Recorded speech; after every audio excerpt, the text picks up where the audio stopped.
जय गुरुदेव। एक बार परम पूज्य स्वामी जी महाराज ने सत्संग में प्रेमियों को एक कहानी सुनाई। स्वामी जी महाराज ने सुनाया कि बात बहुत पुरानी है। एक फकीर साहब किसी पहाड़ी पर रहा करते थे और फकीर साहब के प्रेमी वहां जाते और उनकी अमृत भरी वाणी का लाभ उठाते। फकीर साहब कुछ लिखा भी करते थे। तो एक बार उन्होंने एक रुबाई लिखी और उस रुबाई का अर्थ ये था कि यदि मुर्शिद कहे कि मुसल्ले को शराब में भिगो दो तो तुम उसकी बात मान लेना। मुसल्ला होता है नमाज पढ़ने की चादर, उसे मुसल्ला कहा जाता है। तो उन्होंने बतलाया कि मुसल्ले को शराब में भिगोने का भी अगर मुर्शिद कहें तो तुम उसकी बात मान लेना, अच्छा बुरा मत सोचने लगना। तो ये रुबाई उन्होंने अपने प्रेमियों को सुनाई। फकीरों संतों के पास तो हर तरह के लोग आते ही हैं। तो पहले तो सब प्रेमी होते हैं, लेकिन समय समय पर सबकी कलई खुलती रहती है। तो उसमें बैठे कुछ लोग जब वहाँ से उठे तो वे फौरन शहर के काजी के पास जा पहुँचे और उन्होंने उन फकीर साहब की शिकायत काजी से की। लोगों ने कहा कि काजी साहब, ये तो ईमान भ्रष्ट करने वाली बात है। काजी बुद्धिमान था, उसने लोगों की बात सुनी तो मन में सोचा कि एक फकीर ऐसी बात लिखता है तो बात तो जरूर कुछ है, कोई तो बात होगी। मैं स्वयं जाकर उन फकीर साहब से मिलूंगा। तो काजी साहब ने लोगों से कहा कि ठीक है, हम फकीर साहब को समझा देंगे, अभी आप लोग जाइए। अब काजी को चैन कहाँ। समय निकालकर काजी साहब फकीर साहब के पास पहुंच गए। फकीर तो अंतर्यामी थे। वे काजी को देखकर मुस्कुरा पड़े, काजी का स्वागत सत्कार किया और बड़े ही विनम्र स्वर में कहा कि कहिए काजी साहब, कैसे आपने हम गरीबों के पास आने की तकलीफ की। तो काजी साहब ने फकीर साहब से उनकी रुबाई का अर्थ पूछा कि इस रुबाई का क्या अर्थ है। तो फकीर साहब ने कहा कि मैं तो बता देता आपको अर्थ, लेकिन आप एक काम करिए, सामने जो दूसरी पहाड़ी है उस पर हमारे जैसा ही एक गरीब फकीर रहता है, आप उसके पास चले जाइए, वो आपको सब कुछ समझा देगा। काजी को तो धुन थी उस रुबाई का अर्थ समझने की। तो वो दूसरी पहाड़ी के पास जो फकीर रहता था तो उन फकीर के पास पहुंचा।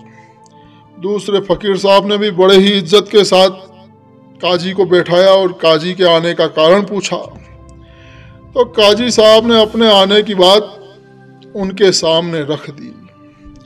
तो इस पर काजी साहब मुस्कुराए और फिर बोले कि मैं समझा तो दूंगा, लेकिन आप हमारी एक बात मान लीजिए, इस शहर की जो मशहूर तवायफ है उसके पास आप एक रात गुजार कर आइए, उसके बाद मैं फिर आपको सब कुछ समझा दूंगा। तो ये बात सुनकर काजी ने मन ही मन सोचा कि बड़ा कमाल है, कैसी फकीरी बातें हैं। वो कहता है कि मुसल्ले को शराब में भिगो दो और ये कहता है कि तवायफ के यहाँ रात गुजारो।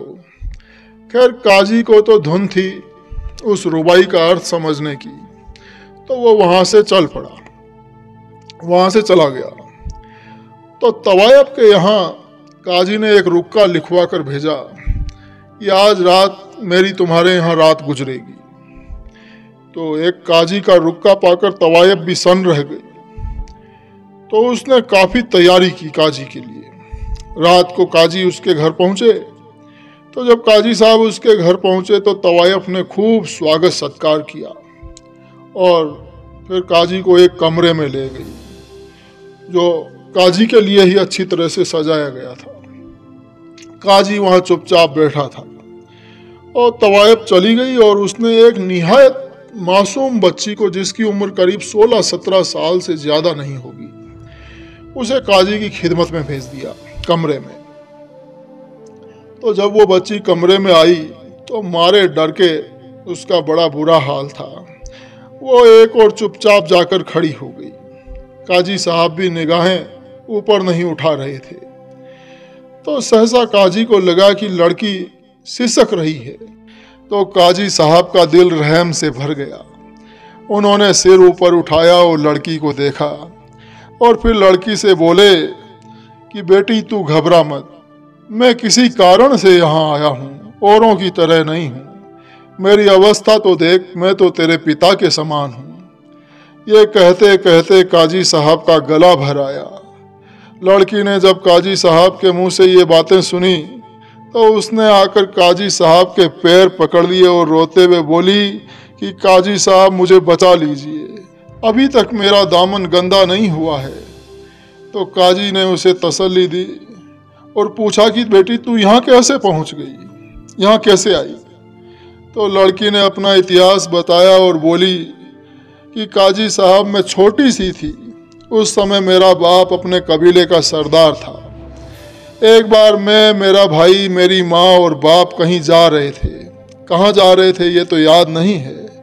तभी कुछ आदमियों ने हम पर हमला किया और हम चारों को चार तरफ बांध दिया, हमारा सामान लूट लिया और हमें 2 आदमी पकड़कर ले गए। फिर मुझे नहीं मालूम कि मेरे माँ बाप और भाई का क्या हुआ। उन आदमियों ने मुझे इस औरत को बेच दिया जिसे आपने देखा है। इसने मुझे पाला और पहली बार आज आपकी खिदमत में भेजा है। काजी सारी कहानी सुनता रहा और रोता रहा। काजी के सामने उसका बीता हुआ कल, बीती हुई बातें एक एक करके सामने आने लगी। काजी की ये स्वयं की घटनाएं थी।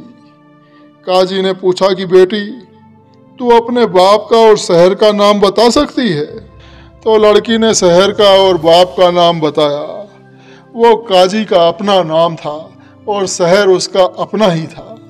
काजी को विश्वास ही नहीं हुआ। काजी को विश्वास ही नहीं हुआ कि वो उसकी लड़की खुद की है। उसने लड़की को ध्यान से देखा। लड़की के चेहरे पर निशान था जिसे वो जानता था। उसने अपनी लड़की को पहचाना और उठाकर उसे अपने पास बैठा लिया और उसे देखकर काजी रोने लगा। उसने कहा बेटी देख, मैं तेरा बाप हूँ। मैं नहीं समझता था कि मेरी बेटी मुझे एक दिन इस रूप में मिलेगी। रात भर बाप बेटी अपने दुख सुख की बातें करते रहे, रोते रहे। सवेरा होते ही फिर काजी ने तवायब को बहुत सारा रुपया दिया और उससे वो लड़की मांग ली। तो काजी साहब अपनी बेटी को लेकर सीधे दूसरे फकीर के पास पहुंचे और उनके कदमों में गिर पड़े और उनसे कहा कि फकीर साहब, यदि मैं आपकी बातों को न मानता तो आज मेरी बेटी मुझे नहीं मिल पाती। फकीर साहब ने हंसकर कहा कि काजी साहब, अब आई आपको बात समझ में। तो अब काजी साहब पहले वाले फकीर साहब के पास पहुंचे। उनके आंसू रुक ही नहीं रहे थे। तो फकीर साहब ने हंसकर कहा कि कहिए काजी साहब, आपको आई बात समझ में। तो काजी फकीर साहब के कदमों में गिर पड़ा और उनसे हाथ जोड़कर कहा कि फकीर साहब, मेरी एक अर्ज है, आप अपनी रुबाई में कुछ अल्फाजों को और बढ़ा दीजिए और इस रुबाई को इस तरह से लिखिए कि अगर मुर्शिद कहें कि मुसल्ले को शराब में भिगो दो तो तुम भिगो देना, अच्छा बुरा मत सोचना, क्योंकि मुर्शिद हर हालातों को शुरू से आखिर तक समझते हैं। जय गुरुदेव।